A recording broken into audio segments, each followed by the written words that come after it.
Sir हमने से pencil नहीं है। अच्छा प्यारे बच्चों, मैं आप लोगों का इम्तिहान लूँ आज। Yes sir. पेंसिल नहीं है।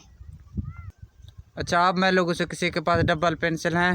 नहीं सर मेरे हैं। खड़े हो जाओ, तो इस भाई को दे दो।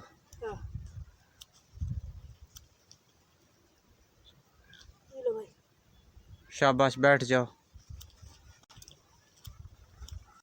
दोस्तों, ये वीडियो मैंने बनाया अक्सर बाज़ औक़ात जो हमारे बच्चे स्कूल में जाते हैं तो अक्सर बच्चों के पास पेंसिल या बॉल पेन वगैरह जो भी वर्क करना होता है उस जिस वक्त उस्ताद उनको होम वर्क के लिए कुछ करवाते हैं या इमला वगैरह लिखवाते हैं तो अक्सर बच्चों के पास नहीं होते हैं पेंसिल, क्योंकि वो गरीब होते हैं।